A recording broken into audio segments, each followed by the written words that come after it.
Amados, abramos a palavra do Senhor no Salmo 23.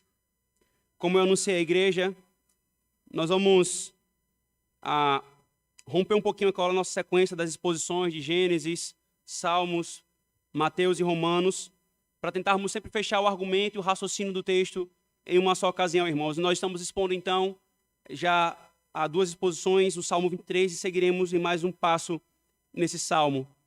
Abra, por favor, então, a palavra do Senhor no Salmo 23.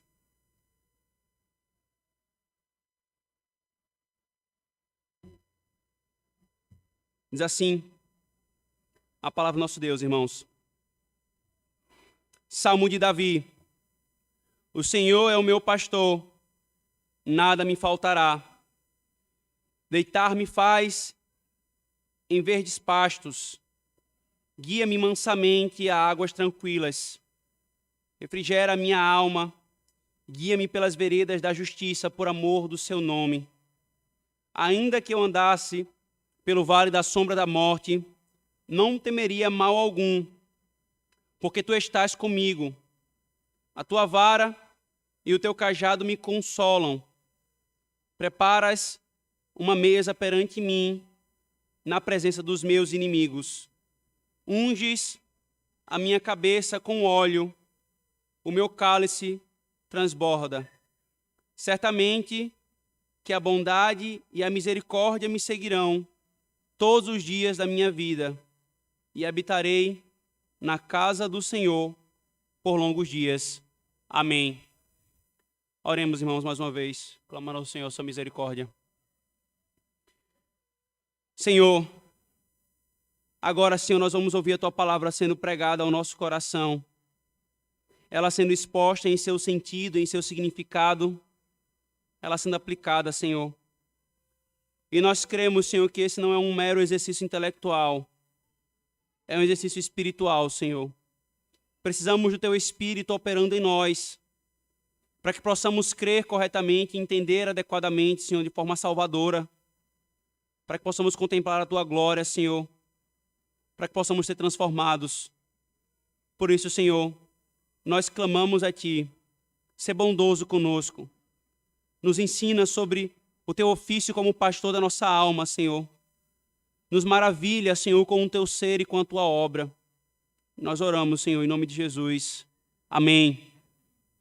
Queridos, nós estamos caminhando pelo Salmo 23 e nós vimos na exposição passada como que esse Salmo nos revela, primeiramente, a relação entre Cristo como o mediador, o Rei Messias, e Deus Filho, ou melhor, e Deus Pai. Deus Pai como o pastor que conduziu Cristo em toda a sua aflição, quando ele esteve em nosso meio, quando ele passou na cruz pelo vale da sombra da morte. Ali estava Cristo experimentando o cuidado pastoral de Deus Pai. E vimos então como que esse salmo ele deve ser entendido justamente nesse contexto da obra de Cristo e na sua relação com o Pai. Mas nós vimos também, irmãos, já na exposição anterior, como que esse salmo ele se aplica a nós, o povo de Deus, na medida em que nós temos Deus e Cristo como o nosso pastor. E nós desfrutamos então de alguns benefícios, que foi outra coisa que nós vimos na exposição passada. Eu deixei muito claro para a igreja que esse salmo ele é como uma pulseira de diamantes e que nós perderíamos muito se simplesmente eu expusesse para a igreja em uma só exposição. É necessário nós irmos porção por porção, extraindo todo o benefício espiritual que nós podemos tirar desse salmo. Nós vimos então na última exposição desse salmo o primeiro benefício que as ovelhas de Cristo têm por parte dele, que foi justamente o benefício listado no Salmo 2, no verso 2. Deitar-me faz em verdes pastos, guia-me mansamente a águas tranquilas. Agora, irmãos, nós temos um outro grupo de benefícios, que é justamente esse. Refrigera a minha alma, guia-me pelas veredas da justiça, por amor do seu nome. Os benefícios anteriores, irmãos, eles estavam associados também às questões materiais, às questões temporais. Esses benefícios, e aqueles anteriores, eles tinham um aspecto temporal e tinham um aspecto espiritual. Mas a partir de agora, os benefícios que essas ovelhas de Cristo têm da parte do seu pastor, ele é majoritariamente espiritual. Note a linguagem aqui do texto. Refrigera-me a alma. Guia-me nas veredas da justiça, por amor do seu nome. Por amor do seu nome. Então, queridos, além desses dois benefícios que o texto vai nos trazer aqui, nós também temos a razão para esse cuidado, que é o finalzinho do verso 3, por amor do seu nome. Então vamos lá, irmãos. Qual é o primeiro benefício aqui que essa porção nos traz? O benefício que as ovelhas de Cristo têm da parte dele. Que as ovelhas que não são de Cristo não possuem, mas as ovelhas de Cristo possuem. E o primeiro benefício é este. Ele refrigera a alma do seu povo. Ele refrigera a alma do seu povo. A palavra hebraica aqui, irmãos, traduzida na nossa versão por refrigerar, é a mesma usada no Salmo 19, verso 7. Venha comigo, por favor. Volte um pouquinho mais para o Salmo 19, verso 7.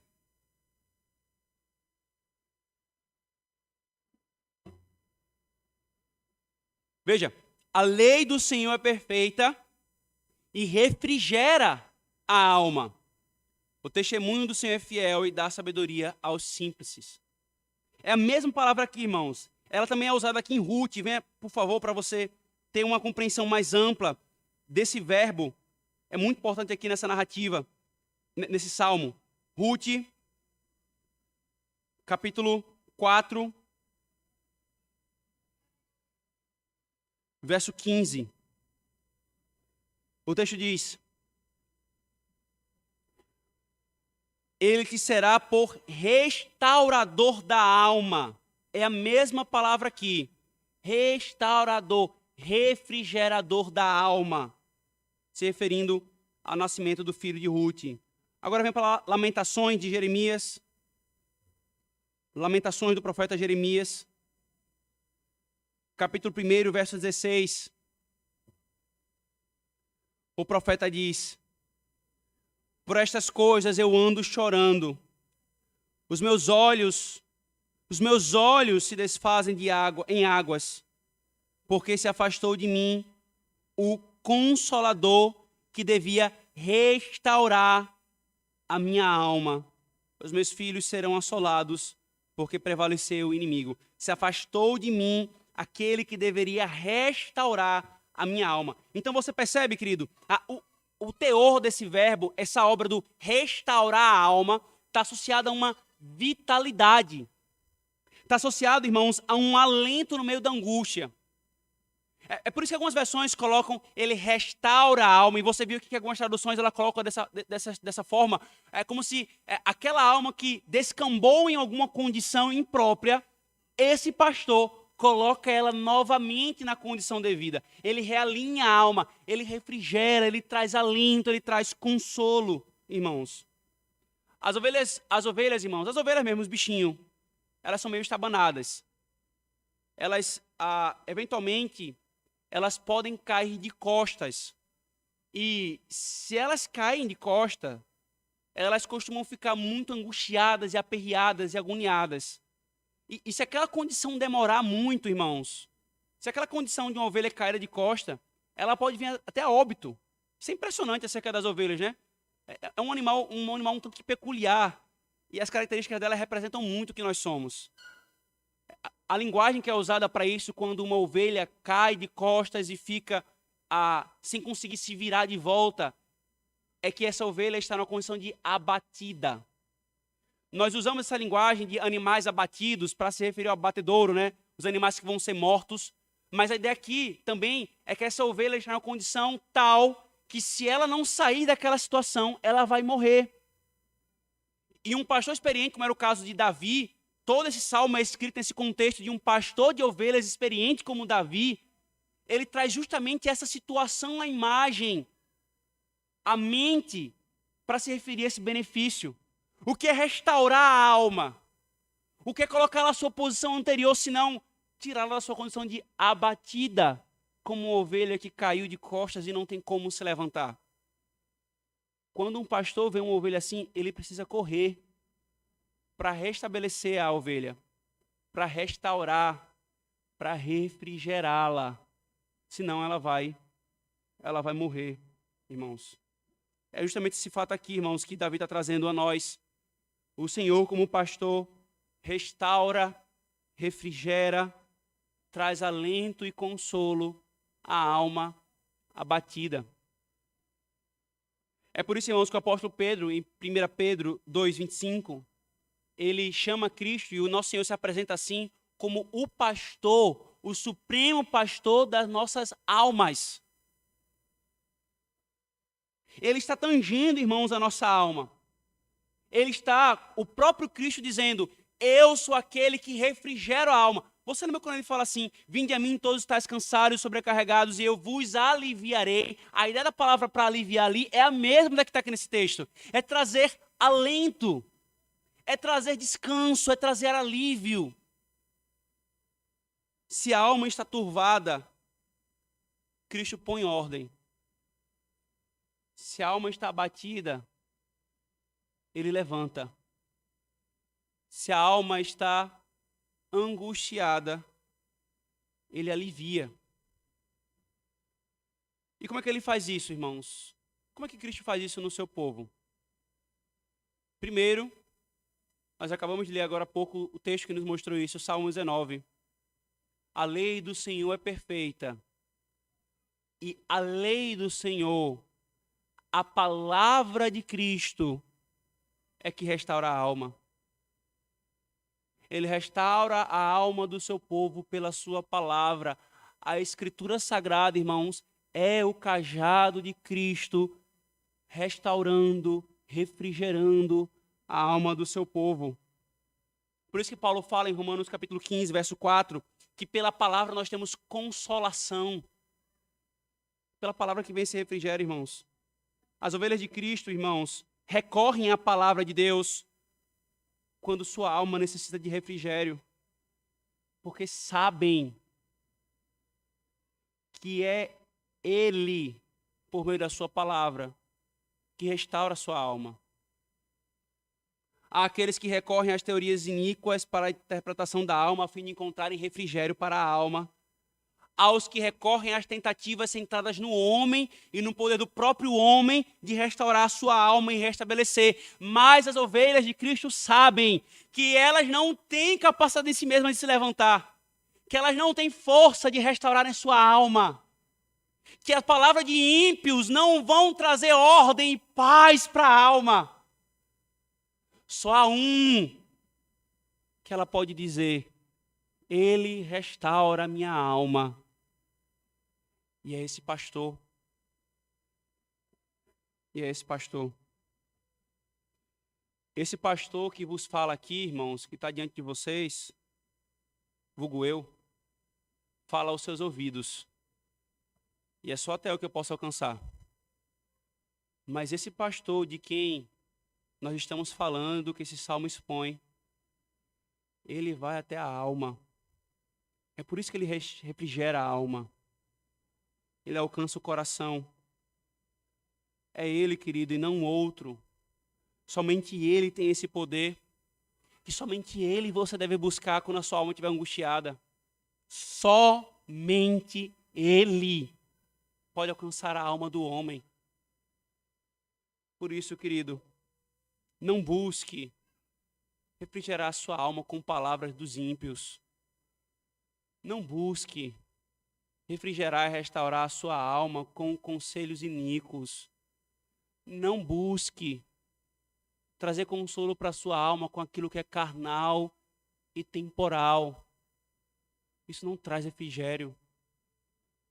Isso não traz restauração. Só traz mais angústia. É como você querer matar a sua sede de água bebendo areia. Isso não vai refrigerar a sua alma. Não vai. Busque esse pastor e aqueles que o servem para ter a sua alma refrigerada.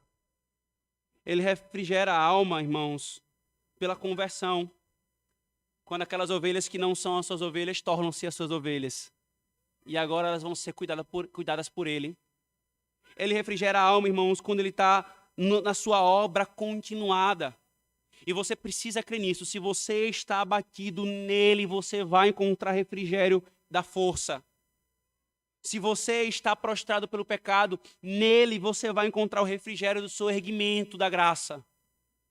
Se você, querido, está atribulado pelo medo, nele você vai encontrar o refrigério da ousadia. Se você está atribulado e angustiado pela consciência culpada, nele você vai encontrar o refrigério do perdão. Apenas nele, queridos. Sabe por quê? Porque não há nenhuma só angústia, nenhum só abatimento da alma humana que Cristo não possa refrigerar. Não há nenhuma só condição da alma humana que Cristo não possa restaurar. Eu preciso lembrar a você que esse salmo aqui antes se referiu à própria experiência de Cristo como ovelha, se colocando como ovelha de Deus Pai como pastor. Eu preciso lembrar a você que ele sabe o que é ter a alma angustiada. Você lembra disso, Igreja Presbiteriana Manancial. Você lembra do Salmo 22. Você lembra da angústia que assolou o coração de Cristo na cruz. Angústia que não assolou o coração de homem algum nessa terra e nem vai assolar. Você precisa se lembrar sempre que nenhum homem experimentou angústia maior do que a de Cristo. E é por isso que ele pode dizer, o Senhor é meu pastor e ele restaura a minha alma. Para deixar muito claro para mim e para você,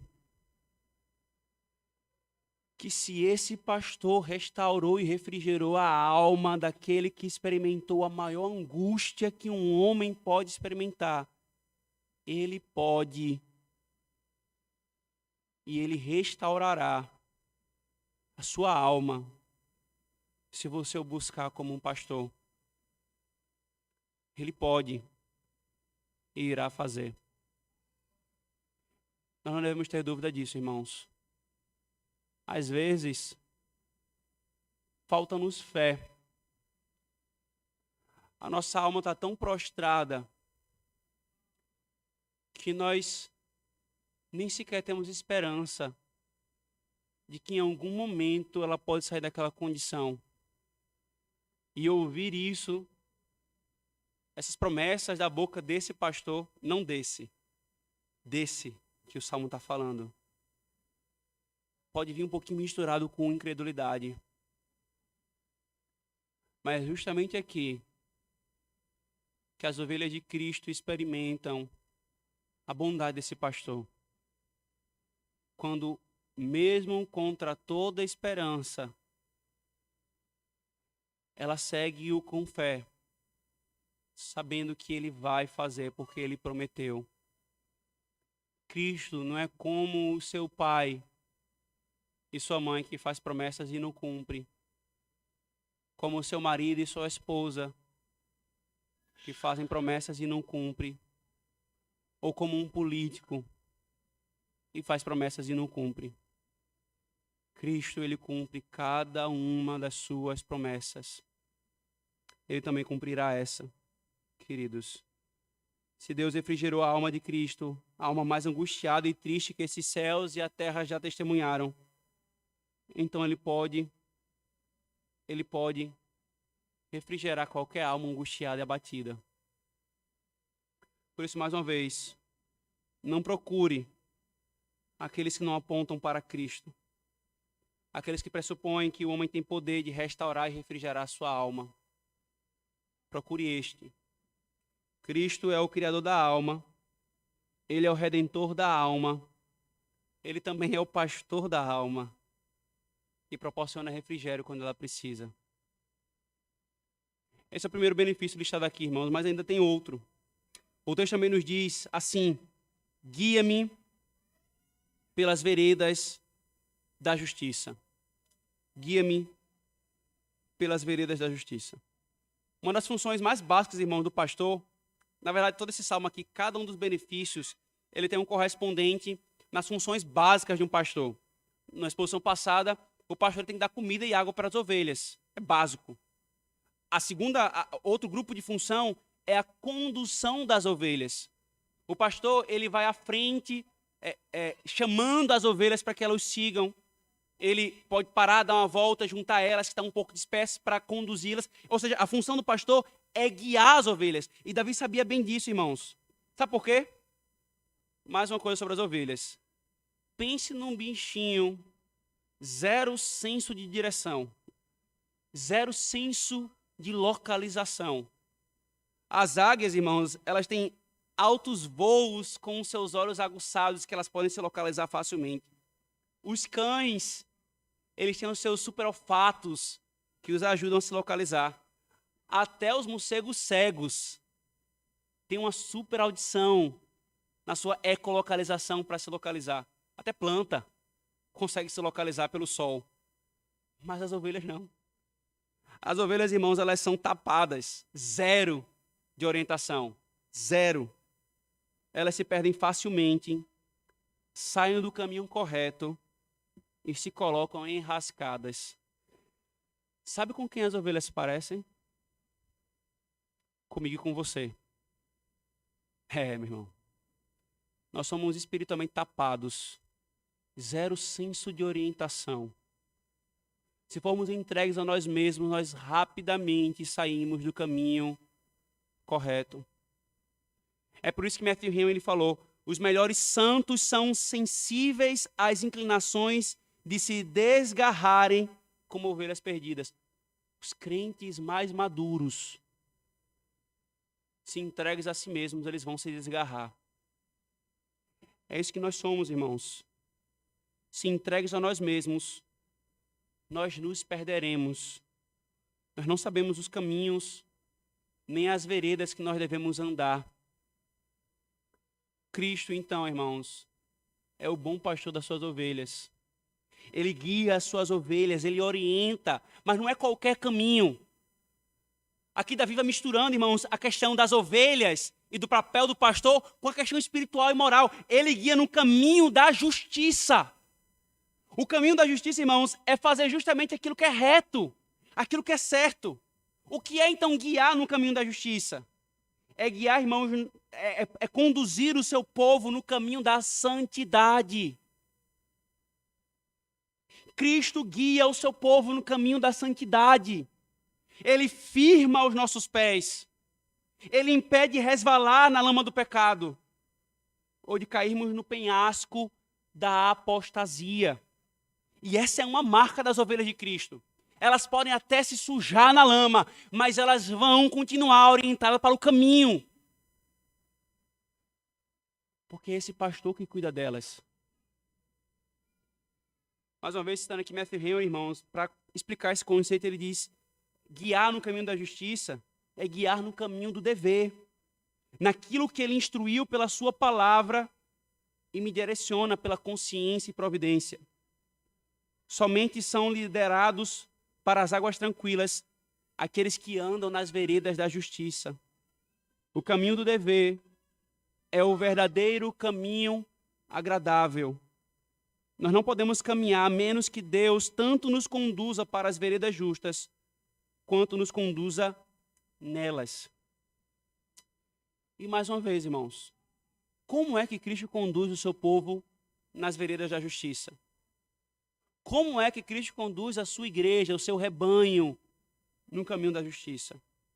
Ele faz, irmãos, mais uma vez, pela sua palavra e pelo seu Espírito.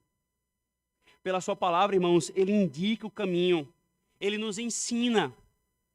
Mais uma vez, uma marca das ovelhas de Cristo é simplesmente perguntarem: Senhor, qual é o caminho que eu devo seguir? Você quer saber se alguém é ovelha de Cristo ou não? É se sua alma está inclinada, desejosa de saber qual é o caminho da justiça. E busca esse caminho na palavra. Não é em sonhos, não é em visões, não é em experimentações, não é em achismo ou em tradições, é na palavra. Ela pode dizer à ovelha de Cristo, como Pedro falou a Cristo: para onde iremos se só tu tens as palavras de vida eterna?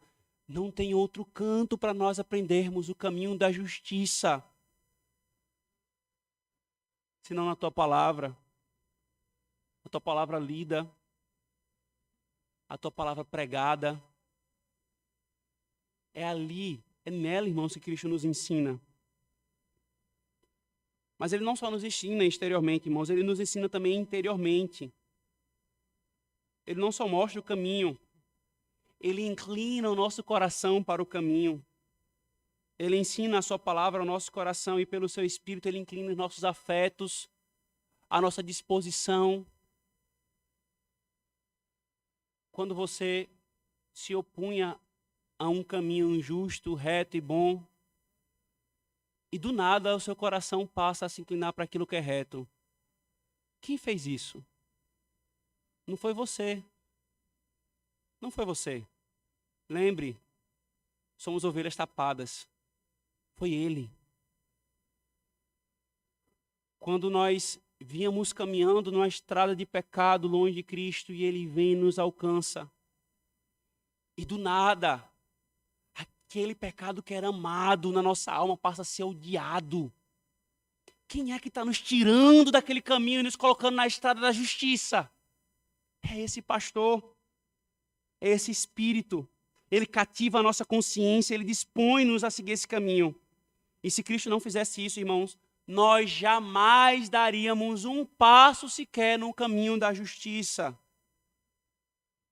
Então, meu querido, se você acha que você faz algo em conformidade com a palavra de Deus, se você dá um só passo no caminho da justiça, não pense que você faz isso porque você é uma ovelha muito top. Não. É o teu pastor que está te conduzindo. É o teu pastor. Mas ele não simplesmente aponta o caminho, irmãos. Eu preciso lembrar disso aqui também. Ele foi na frente. Ele trilhou a vereda da justiça. Por que ele pode nos dizer passo a passo? Não é por mero conhecimento teórico. Ele foi. Mais uma vez, irmãos, esse salmo está nos mostrando o que primeiro aconteceu com Cristo. Ele trilhou a vereda da justiça perfeitamente. Ele veio, assumiu a minha e a sua carne, ele se fez ovelha. E se deixou conduzir no caminho da justiça. E ele não deu um só passo fora desse caminho. Para que então ele pudesse guiar suas ovelhas e dizer, eu sei qual é o caminho. Eu sou o próprio caminho. Eu posso lhes guiar. Nenhum outro sabe, irmão, só Cristo sabe. Em resumo, como Thomas Watson falou, um pastor lidera e guia suas ovelhas. E assim Cristo, este abençoado pastor, guia seu povo para que ele não erre. João 10:3 diz, ele chama as suas próprias ovelhas pelo nome e as conduz para fora. Como Cristo guia o seu povo? Cristo guia o seu povo pelos oráculos de sua santa palavra. O Salmo 73:24 diz, tu me guiarás no teu conselho. E Cristo guia o seu povo pela doce condução do seu Espírito. João 16:13 diz, ele vos guiará a toda a verdade. Quando o Espírito da verdade vier a vós, ele vos guiará a toda a verdade. Além disso, Cristo nomeia ministros para serem guias. Se as ovelhas de Cristo se desviarem do caminho, os ministros de Cristo são nomeados para trazê-las de volta ao rebanho. Querido, você está dando passos longe do caminho da justiça, das veredas da justiça? O pecado tem te assediado, tem te feito resvalar os pés no caminho fora do caminho da justiça. Os seus desejos e paixões têm desviado a sua alma do caminho reto, puro e bom. Sim, sim, ovelha de Cristo. Pare. Pare onde você está. Não dê mais um passo no caminho fora do caminho da justiça. E clame por esse pastor. Nós sabemos, irmãos, que o pastor ouve, as ovelhas ouvem a voz do pastor. Mas o pastor também ouve a voz das ovelhas. Quando uma ovelha se desvia, irmãos, e percebe que se desviou, ela faz o seu grunhido característico. E o pastor ouve. E ele deixa, se ele tiver 100 ovelhas, ele deixa as 99 em segurança e vai atrás dessa que se desviou. Por isso, ovelha de Cristo que tem andado longe dos caminhos da justiça, porque tem caído em algum pecado, clame ao seu pastor.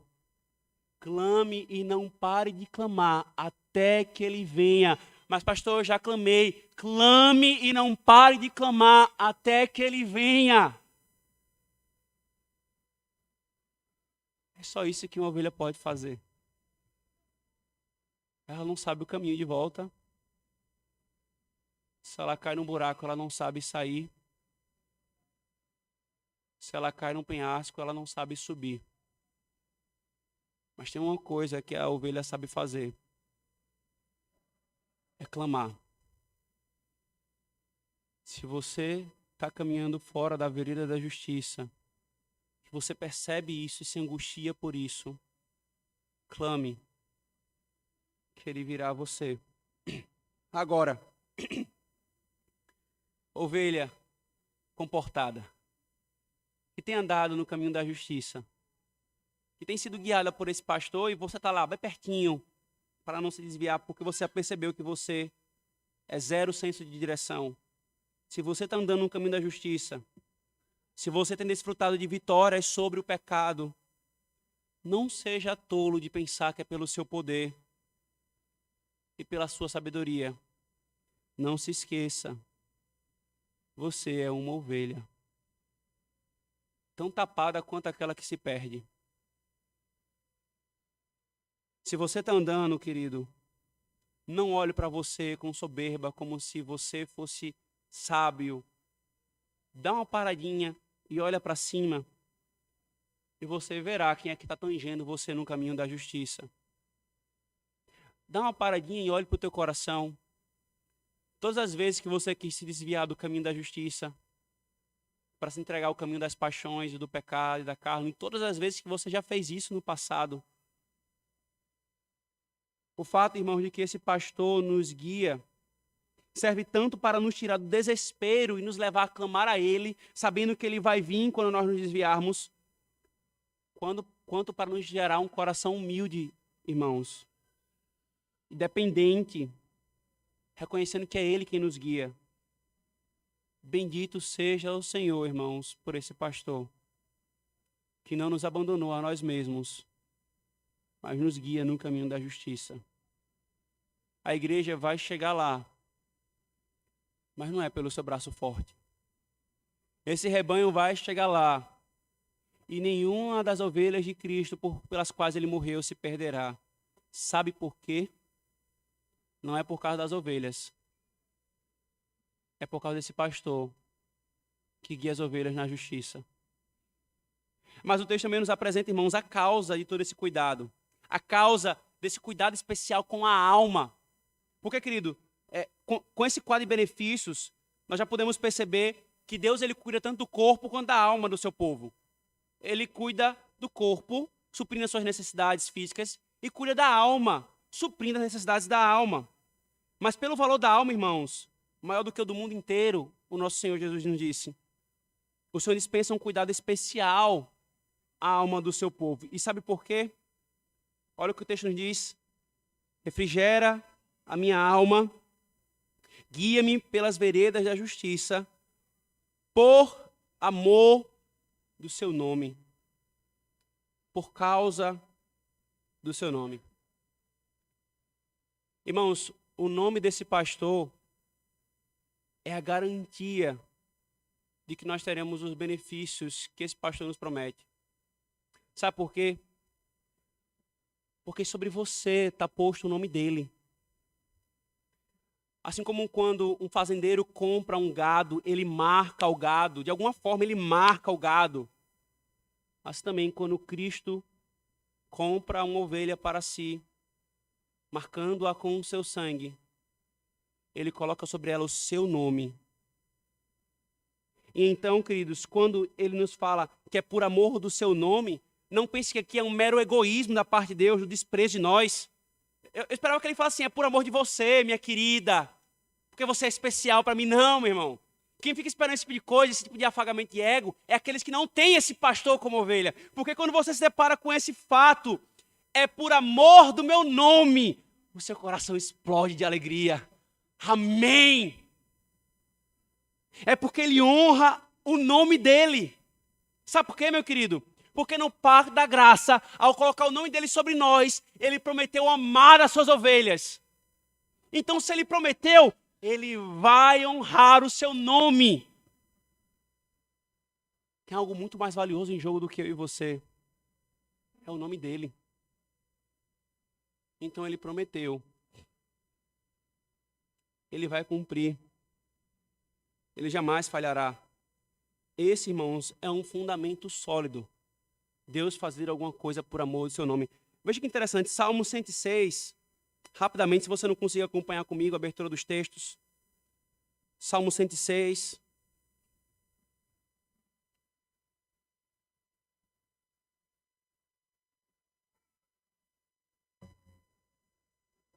Verso 8. Olha o que o salmista diz. Não obstante, o verso 7, vamos ler aqui o verso 7 junto, porque vocês vão entender o poder e o impacto de Deus fazer as coisas por amor do seu nome. Nossos pais não entenderam as tuas maravilhas no Egito. Não se lembraram da multidão das tuas misericórdias. Antes, o provocaram no mar, sim, no mar vermelho. Não obstante, ele, esse pastor, os salvou por amor do seu nome, para fazer conhecido o seu poder. Que garantia, irmãos. Que garantia. Tira-nos de nós mesmos e coloca numa coisa muito maior. Isaías 48. Mais uma vez, veja que linguagem bela, irmãos. Que traz consolo à alma das ovelhas de Cristo. Isaías 48, verso 9. O texto diz: por amor do meu nome, note bem, por amor do meu nome, retardarei a minha ira, e por amor do meu louvor, me refrearei para contigo, para que te não venha a cortar.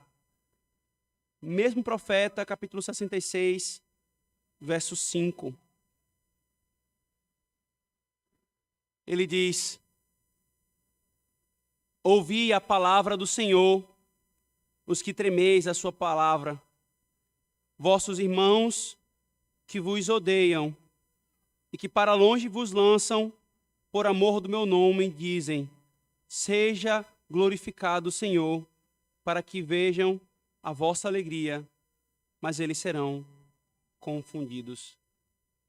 Querido, que consolo é esse? Que razão, irmãos, bem fundada, que causa abençoada, irmãos. Esse é um fundamento imutável, inabalável, por amor do meu nome. Mas não apenas, irmãos, isso nos traz consolo. A gente entende um pouco mais do porquê que ele se compromete em restaurar a nossa alma e nos guiar nas veredas da justiça, quando a gente considera também que um outro uso do amor do nome dele. Vem comigo para Ezequiel, por favor. Ezequiel 20.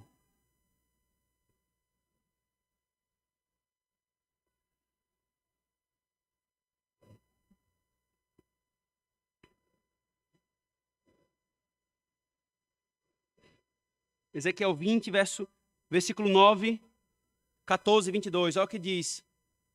O que fiz, porém, fiz por amor do meu nome, para que não fosse profanado diante dos olhos dos gentios, no meio dos quais estavam, a cujos olhos eu me dei a conhecer a eles, para os tirar da terra do Egito. Agora, versículo 14.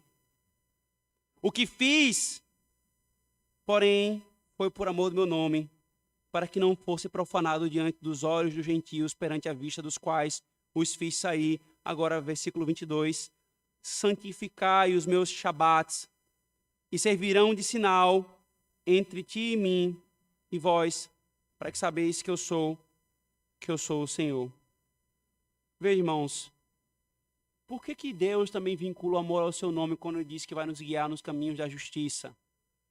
Ele está dizendo, eu vou guiá-los e vou cuidar da mão de vocês e vou colocar os pés de vocês na santidade, para que o meu nome não seja blasfemado entre os gentios. Se as ovelhas de Cristo têm o nome dele sobre elas, e elas caminham para fora da vereda da justiça, o nome dele é blasfemado entre os gentios. O desvio das ovelhas, das suas ovelhas, é usado como motivo de blasfêmia do seu ofício de pastor. E aí você encontra justamente esse argumento nos Salmos. Volte comigo lá para os Salmos. Salmo 25, 2 salmos à frente. Veja o que Davi diz, verso 11. Por amor do teu nome, Senhor, perdoa a minha iniquidade, pois é grande. Salmo 31, verso 3, ele diz, porque tu és a minha rocha e a minha fortaleza. Assim, por amor do teu nome, guia-me e encaminha-me. Salmo 79, verso 9. Salmo 79, verso 9. Asaf diz, ajuda-nos, ó Deus da nossa salvação, pela glória do teu nome, livra-nos e perdoa os nossos pecados por amor do teu nome. E usar o amor do nome do Senhor como fundamento para ele agir em favor do seu povo, irmãos, é abundante na Escritura. Salmo 109, versículo 21, Salmo 143, versículo 11, Jeremias 14, 21 e por aí vai. Sabe o que o Senhor está nos ensinando, irmãos? Que quando a nossa alma precisar de refrigério, quando nós estivermos como ovelha desgarrada, desviada do caminho da justiça, nós podemos clamar a Ele, colocando diante dEle o amor pelo nome dEle. Deus odeia aqueles que vêm com altivez diante dEle, determinando aquilo que Ele não prometeu, fazendo como se Ele fosse um serviçal, como fazem as igrejas neopentecostais. Eu determino. Mas Deus ama quando as suas ovelhas vêm a Ele e colocam diante dEle as suas próprias promessas, dizendo, o Senhor prometeu, por amor do teu nome. Não há argumento, irmãos, mais profundo do que esse. E por último, queridos, isso reforça ainda mais a nossa humildade. Como o puritano presbiteriano escocês David Dixon disse, comentando esse salmo. Não é por qualquer bem que merecemos, ou fizemos, ou podemos fazer, que ele toma tanto cuidado de suas ovelhas fracas e tolas. É para a glória da sua livre graça. É para a glória do seu amor constante. É para a glória da sua aliança juramentada no seu nome. Por isso, é por amor do seu nome. Isso nos traz humildade. E nos traz total confiança, irmãos. Como o autor dos Hebreus disse, quando ele foi fazer o pacto com Abraão, porque não havia coisa maior pela qual jurar, porque ele é aquele que é o maior de todos, ele jurou pelo seu próprio nome. Para que isso fosse uma aliança irrevogável. Crente, se os seus pés resvalam, se sua alma está abatida, você pode ter confiança de que se você clamar, você vai ter o socorro desse pastor, porque ele prometeu pelo amor do seu nome. Mas se você não é ovelha de Cristo, eu também preciso lhe alertar. Se você não é ovelha de Cristo, quando a sua alma fica abatida, você não tem quem lhe restaure, quem lhe refrigere. Você vai tentar buscar refrigério em coisas que não refrigeram. Você vai tentar refrigerar a sua alma como que em um banho de lava. E isso não vai trazer refrigério. O seu caminho é um caminho árido, é um caminho de perdição, cujo final dessa caminhada é um abismo. É um caminho de injustiça e de pecado. Você está caminhando para o abatedouro do inferno. E que lá sofrerão todos aqueles que se apartaram de Cristo, juntamente com o ladrão, que é Satanás. Por isso, querido, você que não é ovelha de Cristo ainda, olhe mais um benefício desse pastor. Olha a promessa que ele traz de refrigerar a sua alma. Você que tem buscado de remédio em remédio, de terapia em terapia, de experiência em experiência e nada de refrigério à sua alma. Nesse pastor você encontra. Pare de andar por veredas injustas. Volte-se a ele. E você poderá dizer, com a experimentação, que o Senhor é meu pastor. E não me faltou refrigério da alma. Não me faltou que me guiasse pela vereda da justiça. Amém. Oremos, irmãos. Senhor, nós te agradecemos, Senhor, por mais essa instrução que recebemos de Ti nesse salmo. Que maravilhoso, Senhor. Que benefícios benditos são estes, Senhor. Nós, como ovelhas tolas, que comumente nos abatemos, temos a promessa e a esperança de um pastor que nos levanta. Nós, Senhor, que somos totalmente desorientadas como ovelhas, temos um pastor que nos guia no caminho reto e podemos saber que chegaremos lá no final da estrada, porque o Senhor nos conduz. Que o teu nome seja louvado sempre, ó pastor das nossas almas, supremo pastor, aquele que veio para conduzir as suas ovelhas. Nós te bendizemos, Senhor, por nos ter feito, Senhor, ovelhas do teu aprisco. Agora, Senhor, nos dá confiança em cada batimento da alma, que o Senhor nos refrigerará. Em cada passo, Senhor, no caminhar dessa vida. E se confiarmos em Ti, o Senhor vai nos firmar os pés na santidade. Nós oramos, Senhor, gratos por mais essa porção da Tua palavra. Em nome de Jesus. Amém.